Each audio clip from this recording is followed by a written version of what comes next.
Good. Good evening, everyone. You're welcome to. This is our time on the chair. There's no couch tonight, and we're reaching you live from Sokoto City in Sokoto State, in the northwestern region of Nigeria, where we've been since yesterday, uh, working very hard to reach out to our people, Nigerian people, letting them know as I just saw this night. This is something I'm going to share first before we start. I'm not going to tell you what it is. I didn't make it. I think it came from a group called Kabal Moscow, but it's very instructive. Let me just turn it around. What is happening here? Okay, can they see it? Yes. See it. This is what Nigerian youths are doing to themselves. So it's like you're pointing two guns to your head, your eyes. Yes, blindfolded. And one of the pistols says Atiku, the other one says Buhari. Whichever one goes off, you're dead. That's where we are. So tonight I have great news to share. One of it is that we had a successful rally in Sokoto today, moving around town. As usual, good reception from the people of Sokoto. It was peaceful, lightly peaceful. We had an interesting encounter with what Nigerian politics has become. I don't know if you guys saw when we ran into some guys who were completely armed with machetes, bow and arrows, and all kinds of weapons. But eventually they calmed down, realized that we're not PDP or APC, and let us pass. It was a pretty intense moment. We're glad we saw it. We're glad we went through it. So now we are in Sokoto. And second good news and great news is that yesterday we called out to all of you to ask that you help us reach a landmark on GoFundMe. We're at 99,000 naira. Sorry, $99,000 last night, and we needed about 800 and something dollars to reach our goal of 100,000 today. Woke up this morning with a $10 goal, and we want to thank you so much for making it happen. And I'm sure people were watching, and some did amazing. This GoFundMe. I'm going to also quickly rush to GoFundMe now, and just announce those who gave their support and last few hours. That was between the last time we did this and now. So that was something to announce, and some support also came in as usual from the Nigeria account, Zenith Bank. We have someone working on that, so hopefully before the end of this broadcast, which is going to be a short one by the way, because it's been a long day and we're tired. I have to be honest with you, we're really, really tired, and we're heading out to another region starting from December 1st, that's the southeast. But we want to update you and see if you have questions, you have comments, and you have suggestions regarding what improvements we can make in our caravan running across cities in Nigeria. So that's where we are today, and I'm still waiting for GoFundMe to load. Internet here is a challenge in Sokoto. It's been a little bit difficult to broadcast and get internet, and all of this will improve starting from next year. There's not going to be any discriminatory. I think our donation summary just came in, so let me check and read it out to all of you. I think accountants are working hard to make this happen. So donation summary just came in. It's downloading. Oh, Sokoto, fantastic. So where are we? We're thanking everyone who participated in the challenge. 1,000 persons who are supposed to donate 10,000. We've reached our target of 10 million naira this month. We raised a total of 10,888,055 naira for the one kobo. You're not hearing a lot of claps in background because most of our people are traveling. Yeah. Amount raised since last funding event on November 23rd, 2000. Zenith Bank we raised 342,000 naira. In GoFundMe we raised $1,589. It's equivalent of 568,862 naira. Oh, that's great. So, GoFundMe, we use FX rate of 358 to a dollar. Total raise for the campaign to date is 73,070,704 naira 99 kobo. So let's look at the last few donations that have come in through GoFundMe since the last time we talked to you. Mountain Naira, I bought on God's will, Ohechoya.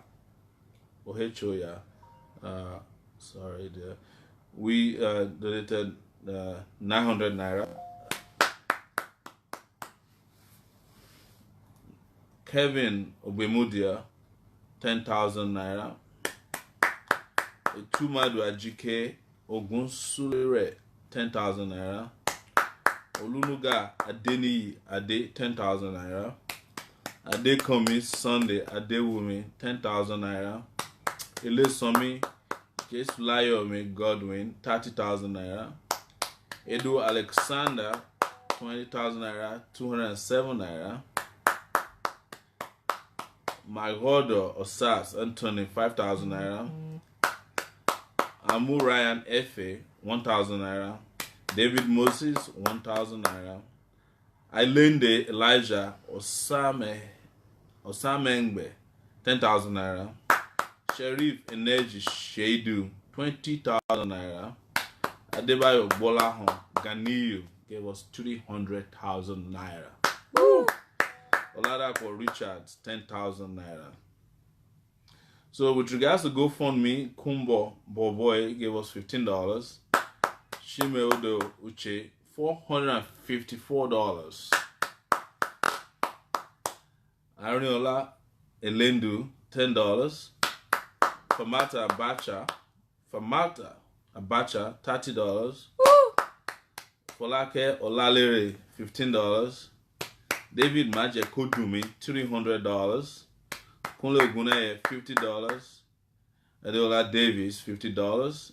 Idowu Henry Ogedengbe, $50. Dave Alegbe, $20. Victor Adefemi, $100.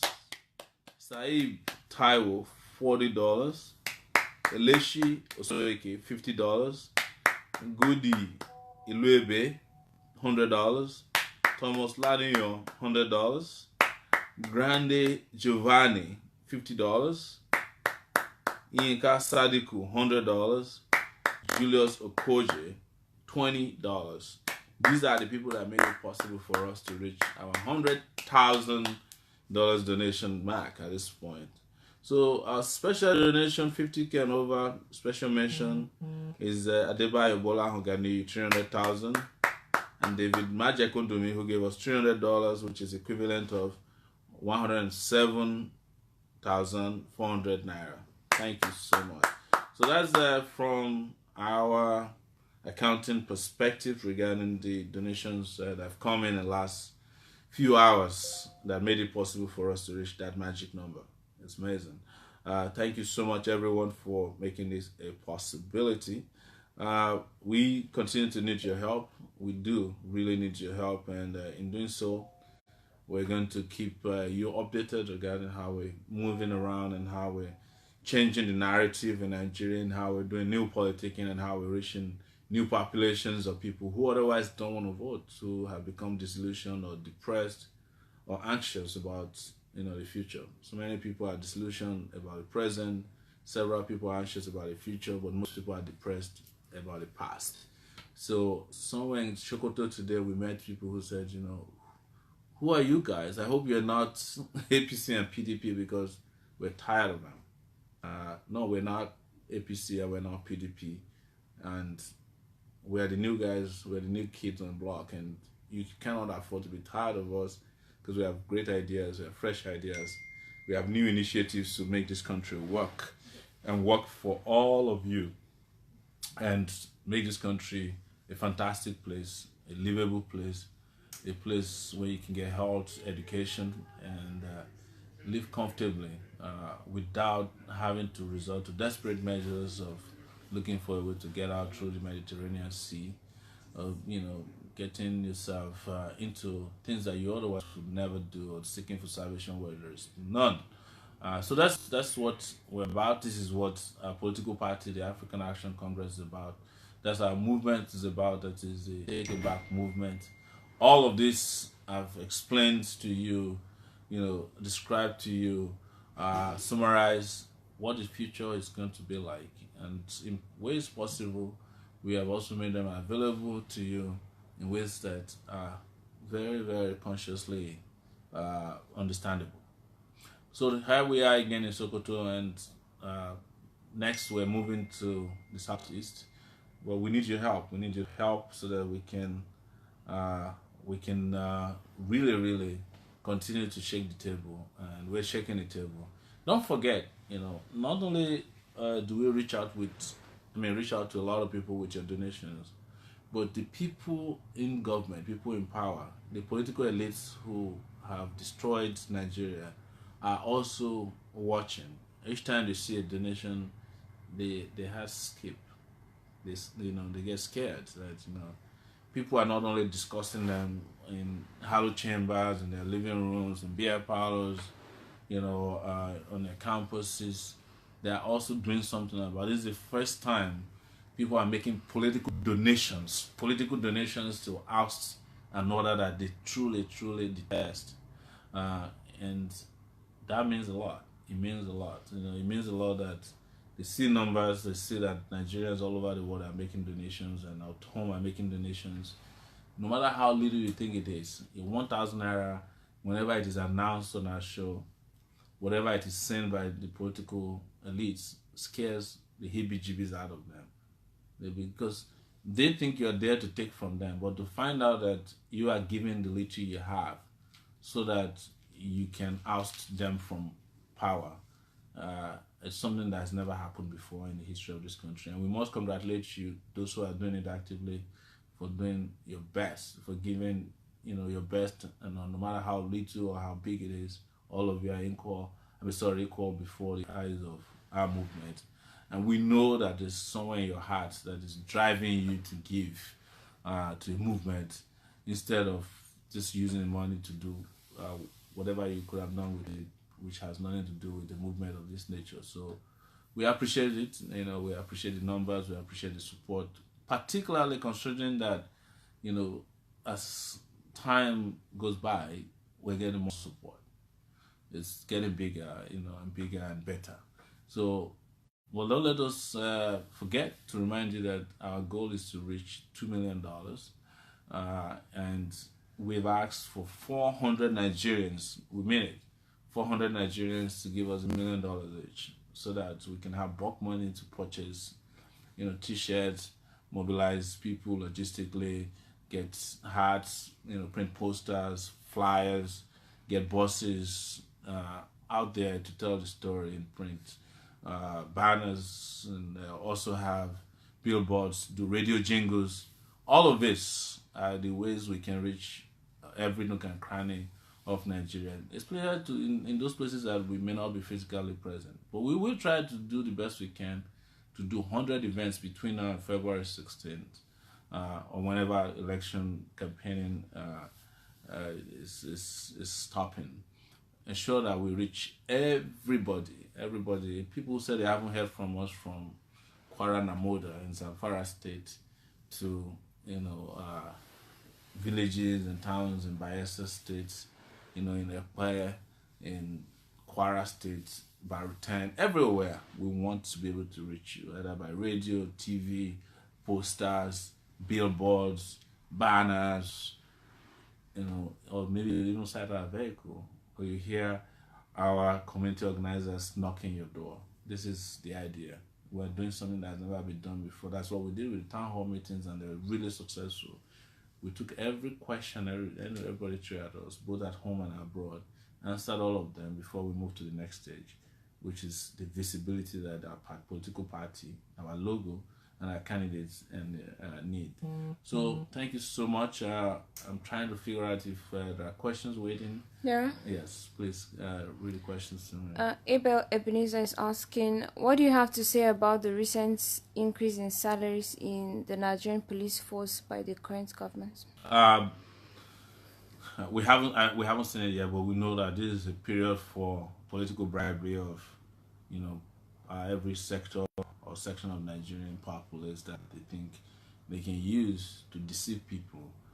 It's nothing. It's not the first time they would do it. They did it with the trader money. The vice president was seen hawking cash around markets in Abuja and Lagos, just to deceive people. We have said it. We don't know how much this salary neutral structure is. We are going to pay 100,000 minimum wage to our workers, and the reason why we actually decided on 100,000 minimum wage is because of the police force and teachers. Those are the two areas that drove us to think about the minimum wage that could become a living wage. And we've said that beside minimum wage of 100,000, every police officer who's risking his life, every soldier who's risking his life, Navy, Air Force officers, civil defense, name it, that's working in the security sector.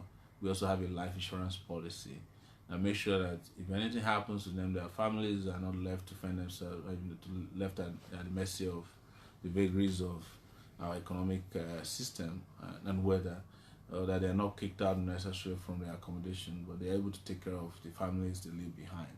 Or if they suffer permanent injury or damage to any part of their body, they're there to be supported by the government. So our government has already figured this out. So if they're giving you any token of salary structure, accept it, but just understand that help is on its way. All right, this one says, what's your plan for virtual degrees from virtual universities abroad? It's to harmonize and ensure that they have legitimacy. There's nothing wrong with virtual universities. Part of our education program includes virtual education as well. People can learn sometimes even better than people who are going to dilapidated classroom. People can learn better online. It's become part of education across the world, the education infrastructure. And we would do a lot at home to even provide more virtual education for our people. Because a lot of people want to go to school and we are not able at the moment to cope with the demands of these people who want to go to school. So that's not a problem. We just make sure that those we're able to verify that they're legit, and boom, you're in. So says, good evening, Mr. President. Please, I just want to ask this question. Are you going to visit the southeast of Nigeria? Yes, that's our next destination. Okay.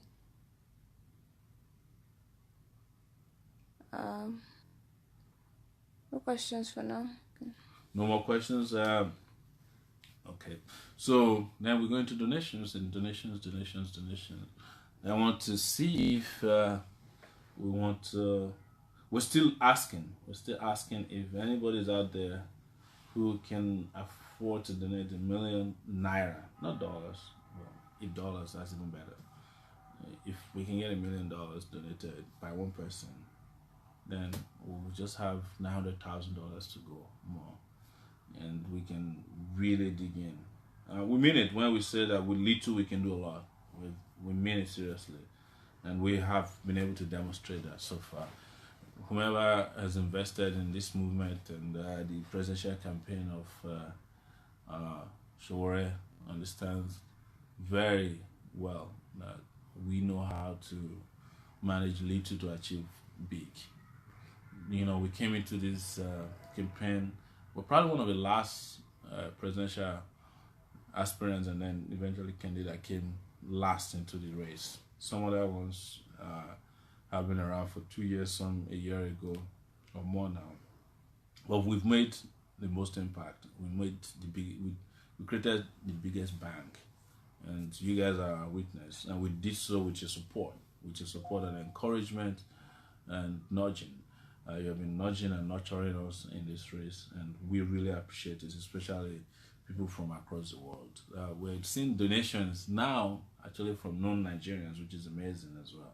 So it's been good. We really appreciate you, and we will continue to do what is possible to defeat the old cargoes in Nigeria. I wanted to go to GoFundMe and see if we have any. We have some more questions. Yes, go ahead, please. Larry Oba is saying, "Good evening, Mr. President. What are you going to do about this Empower guys?" I just found out yesterday that Empower is just for 2 years. Yes. Yes. So we would provide something more permanent and more. I think we have some crew members coming. You want to check more permanent and more available to something that is stronger and better. That's what we mean. Empower is what they devised for the children of the poor and part of the deception of the current political order in Nigeria. And this is not the way it should be, that you provide jobs for your children, you provide permanent employment through the central bank, customs, immigration, and all those lucrative jobs. And when it comes to children of the poor and middle class, you give them Empower, which is only going to last for 2 years. It's a scam. We will look into it, possibly put an end to it, and make people migrate those who are into a more permanent position, and the 5 million jobs that we're planning to create. Any more questions? None for now. None for now. So I'm looking into our GoFundMe account to see who's going to be our first donor tonight on GoFundMe. We don't have direct access right now to our. We don't have direct access to Zenith Bank account right away, but we will get to it soon. So more questions. Yeah, go ahead. Please elaborate more on the literacy level in the North. How would you tackle this to get them more engaged, sir? So when we say that we are taking 30 million kids out of the streets, we mean it. And where you feel the impact the most is the northern part of the country. We've had government create nomadic education, Amajiri schools, but you find out that members of the ruling elite in the north don't send their children to Amajiri schools.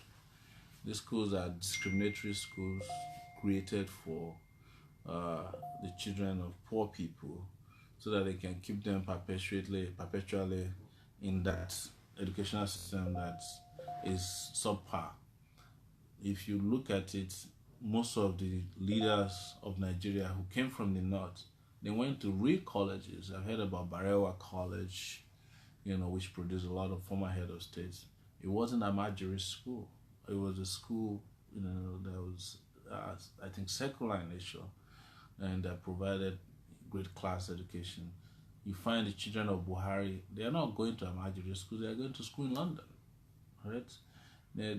Children of El-Rufai, they're not going to a Majiri school. Children of emirs in this town, and across the north, they're not going to a Majiri schools. We're not instigating anybody against members of, traditional institutions or the ruling elite. We're just educating people to understand that everybody in this country should have a right to go to school.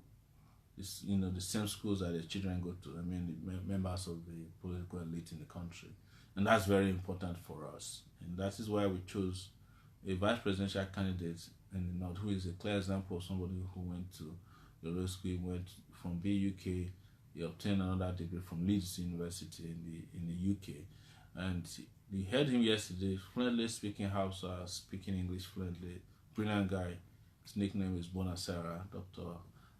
Rufai Ahmed Rabiu. And he is a clear example of what education can do to people, real education. And, literacy level here is low, but it's perpetrated deliberately to keep people in ignorance. It's not that it's the case only in the north. We're seeing that across the country, because you see a lot of children hawking bread and pure water in traffic in Lagos. They're not all from the north, and a lot of them are from the southeast, from the southwest. People, they deliberately destroyed education. Even when a special fund for primary education was created, UBE, we only heard about UBA when they're chasing after people who stole the monies meant for buying desk, pen, and providing food for kids. And to make it impossible for people to get UBE even assigned to states, they forced the states to assign a part of their budget for what they call matching grant. When the states cannot do that, they don't get the grants. What do you need matching grant for? If the states are already stealing grants meant for everybody, should release this money and make sure that they are monitored, they are used for the purpose for which they are meant, not political activities.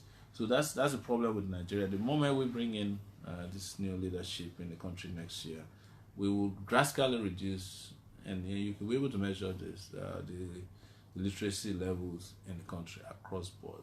And as primary, secondary, and tertiary institutions will provide free education to all.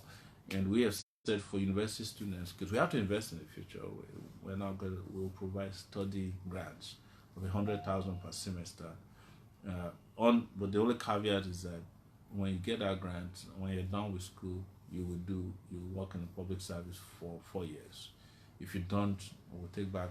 You have to refund the money to us. You work in the private sector.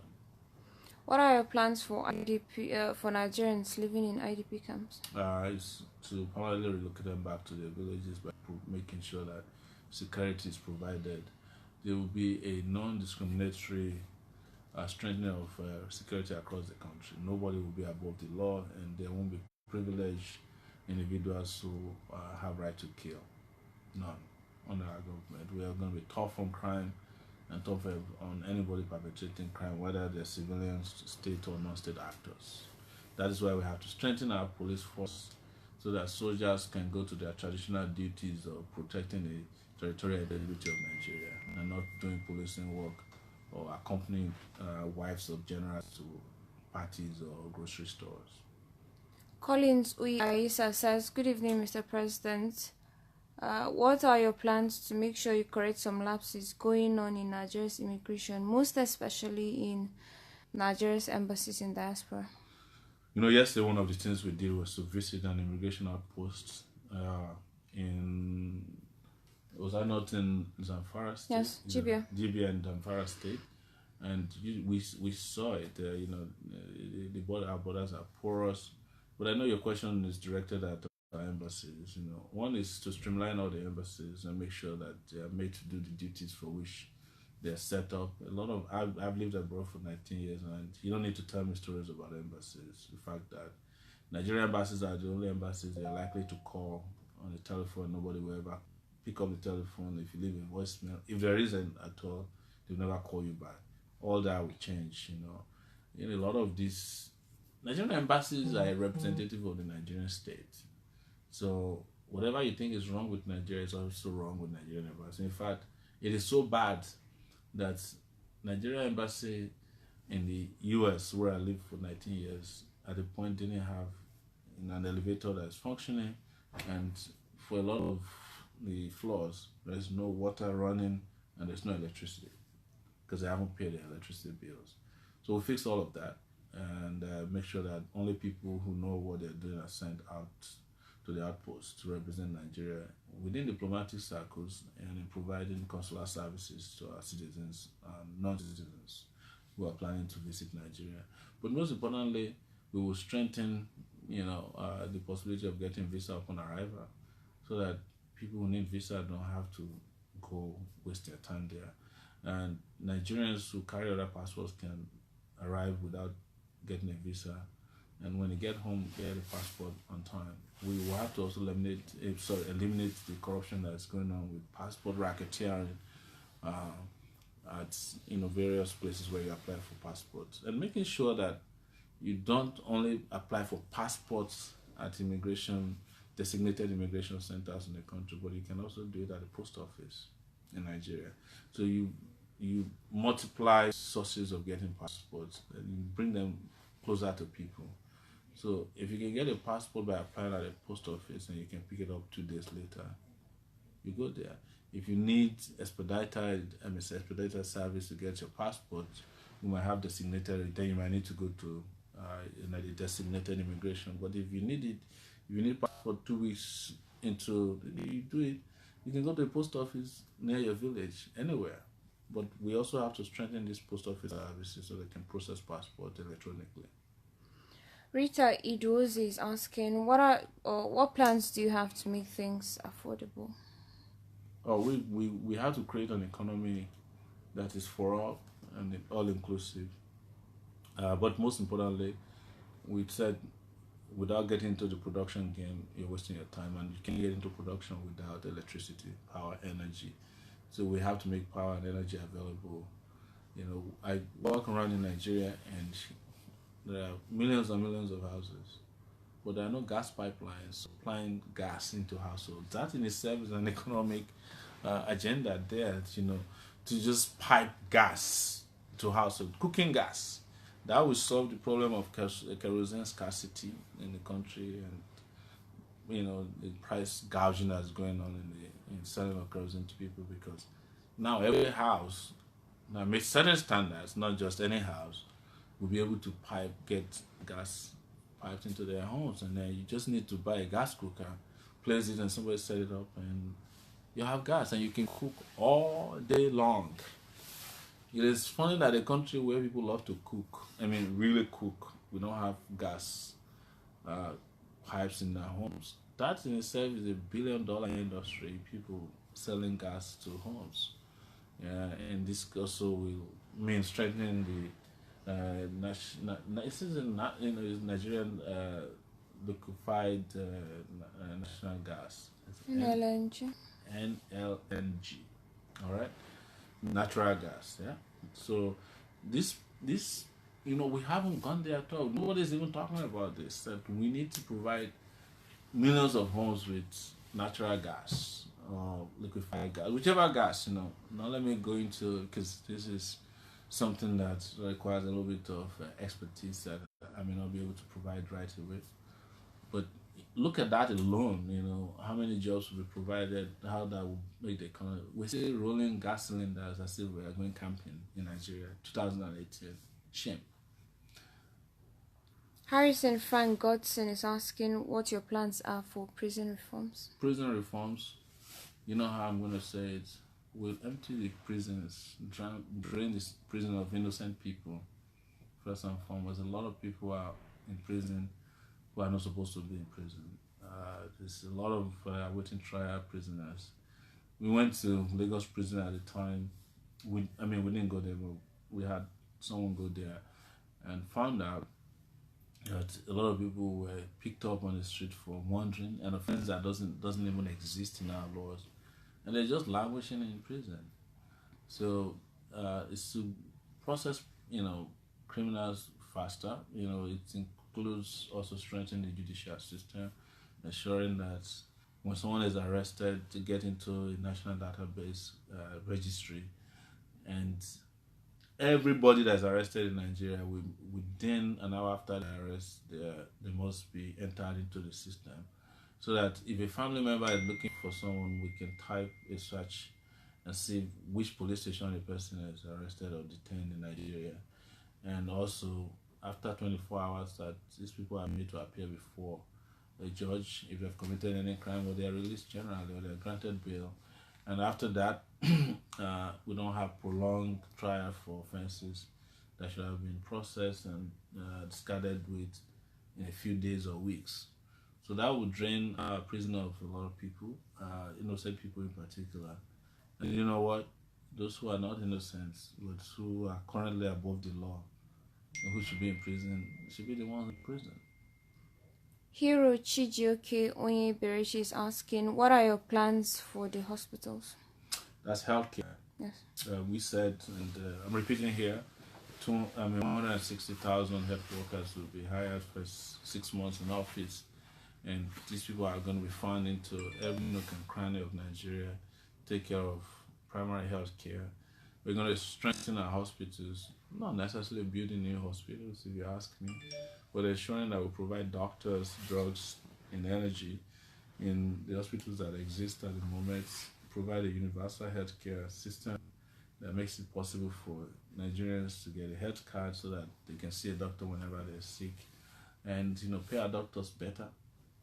more and better, and pay them on time, and attract those doctors that left the country, and also introduce technology into medicine in such a way that I'm a big fan of telemedicine. A doctor who is not in Nigeria can treat someone who's sick in Nigeria, and a lot of doctors told me they love to be part of this. I mean, doctors who are Nigerians who are currently not in Nigeria, and we provide a universal insurance, healthcare insurance system that allows people who have just little money to buy into this insurance system, and they can see a doctor of their choice whenever they want.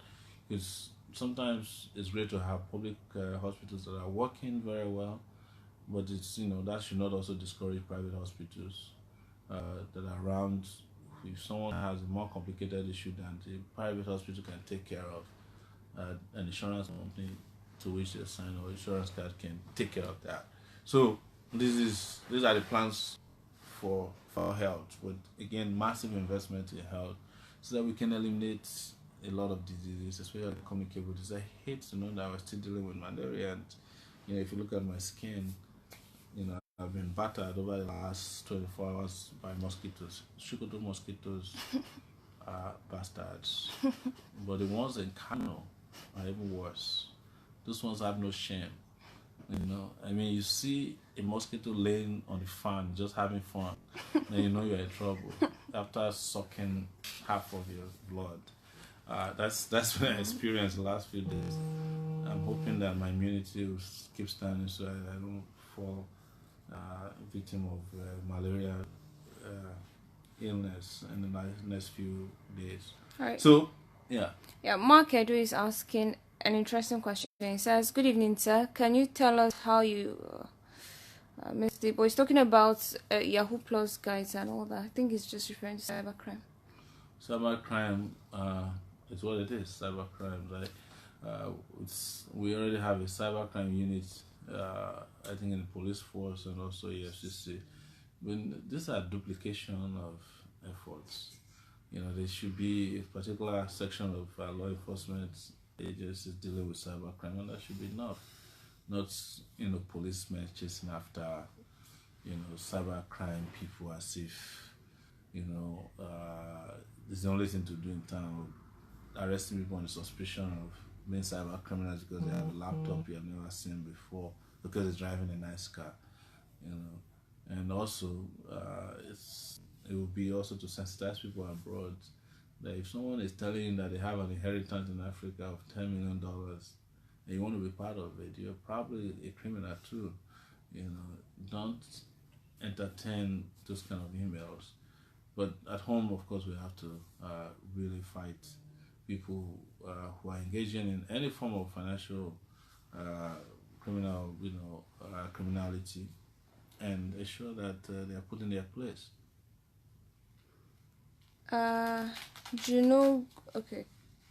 Junogwa Twins Off is saying, "Good evening, Mr. President. What are your plans about Nigeria's airline and railway? Because I believe that can create more in the country." I totally said that we'll create a Nigerian airline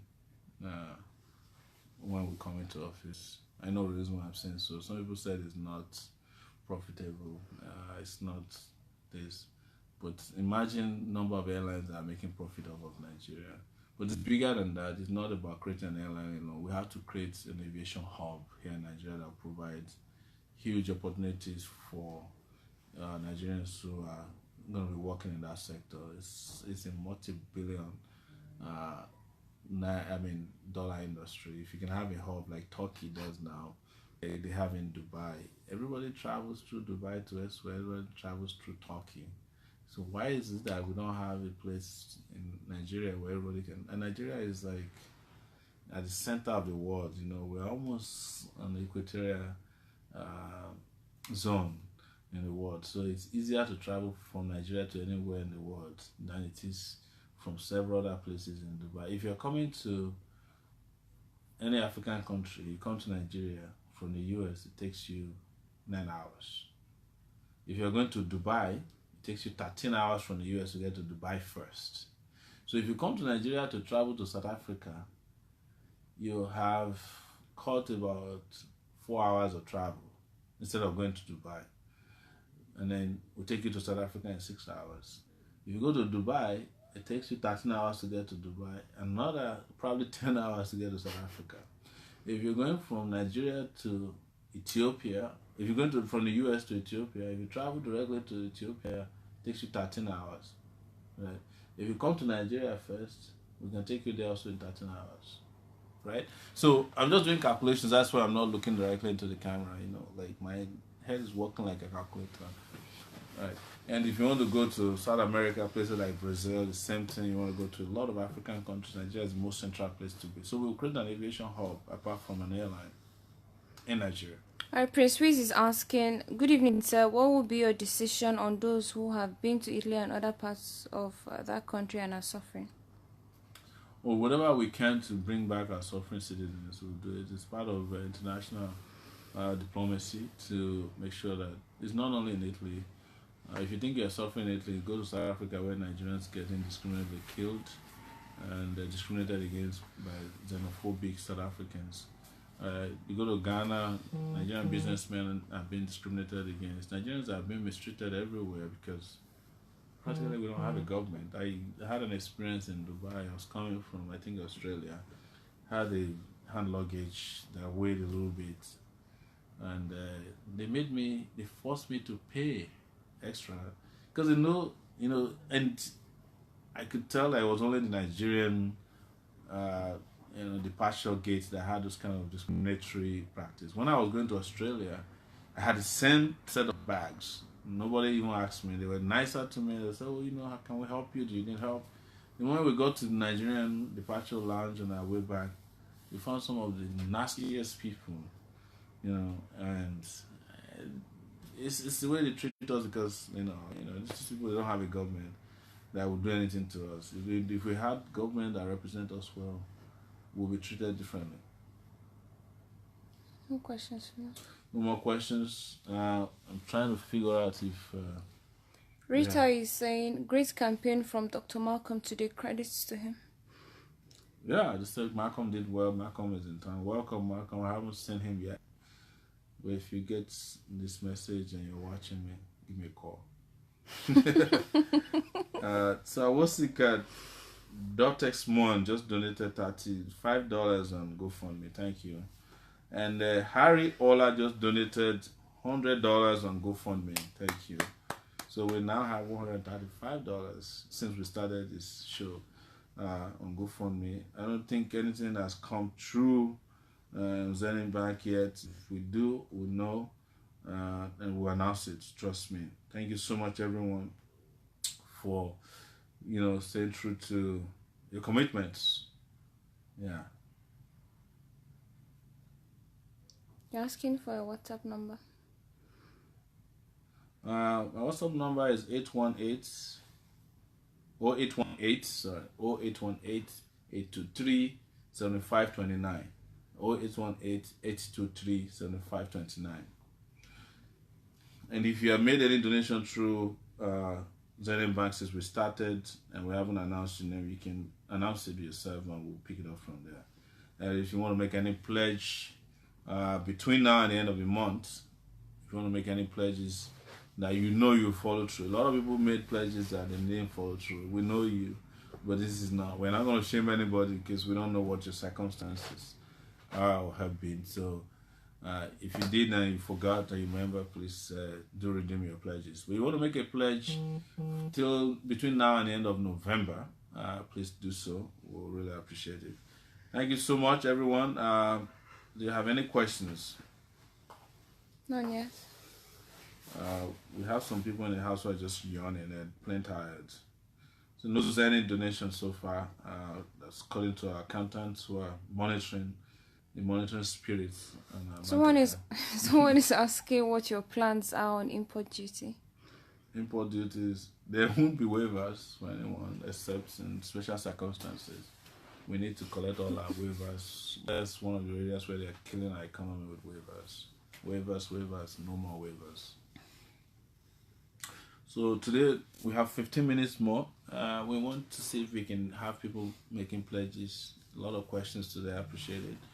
Now we need help. We need your help. We need your donation to make it through to 2019 February, when we will defeat the old cargos. That's the plan, And I can't do enough.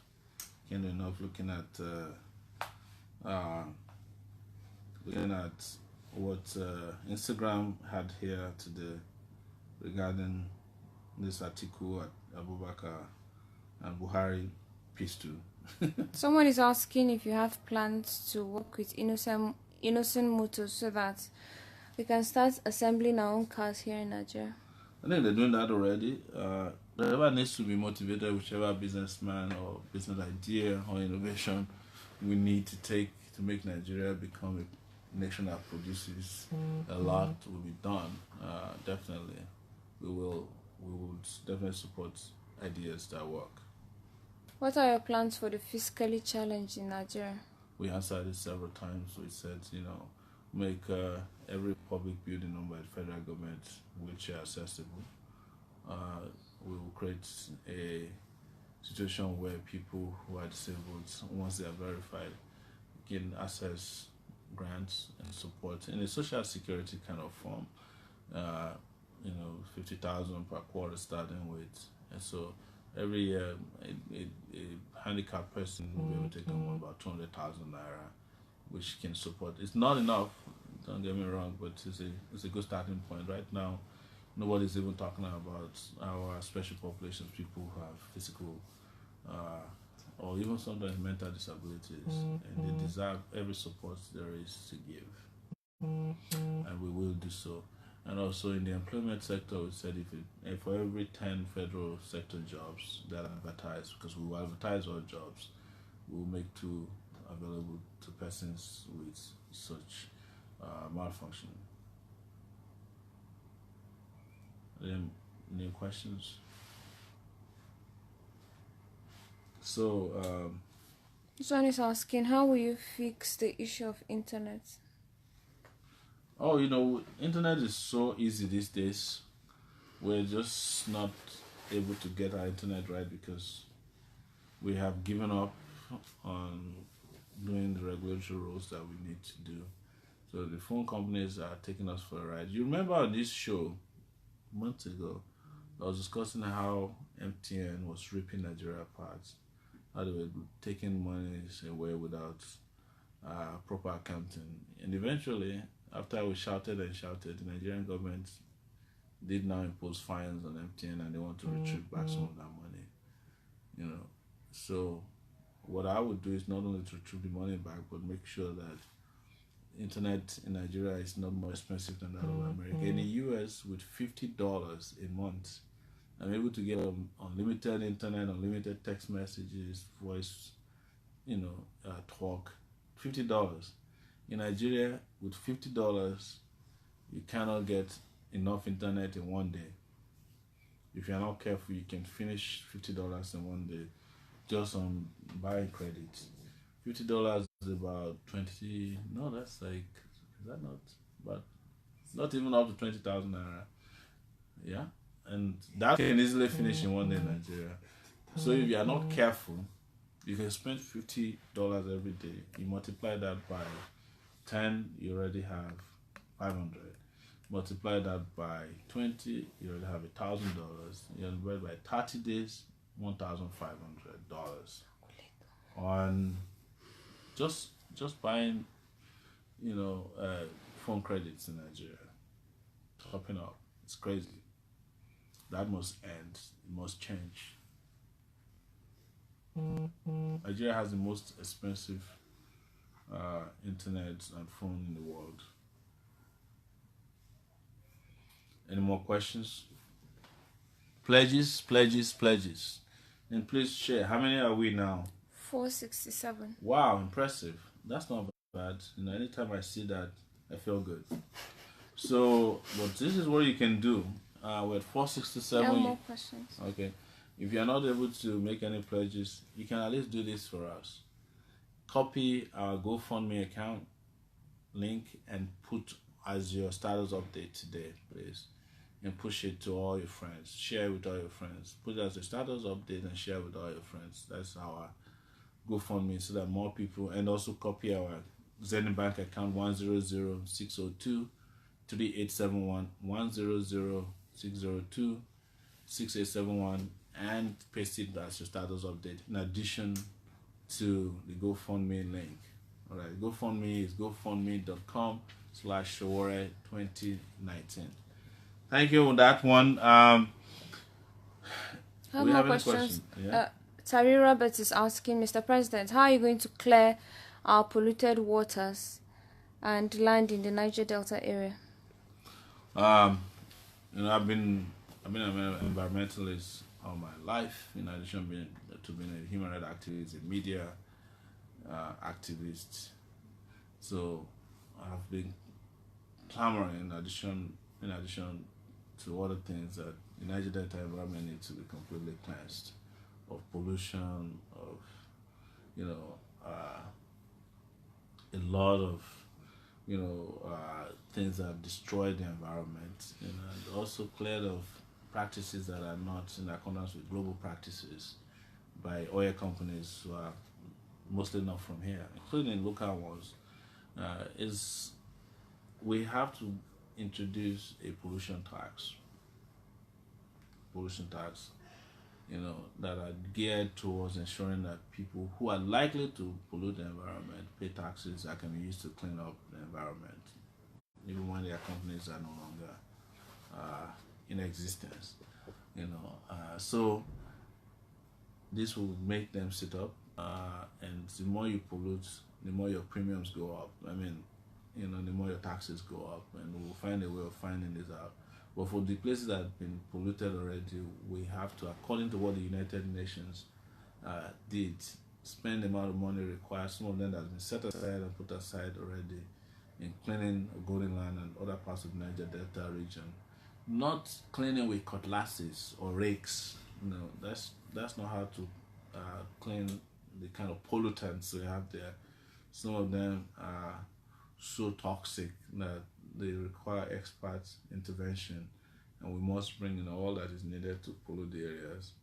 To clean up the pollution that has happened. There's been a lot of interventions, but it's usually lip service and eye service. We will stop that. So I know where we have pollution, we know where what is polluting Niger Delta region, and we know how to ensure that the cleanup is done. I won't say more than that, so that I'm not accused of scaring foreign investors. No, it's not about scaring them, it's about making them accountable and responsible. Who is going to be in charge of the power sector in Nigeria? Is it going to be government or is it going to be private?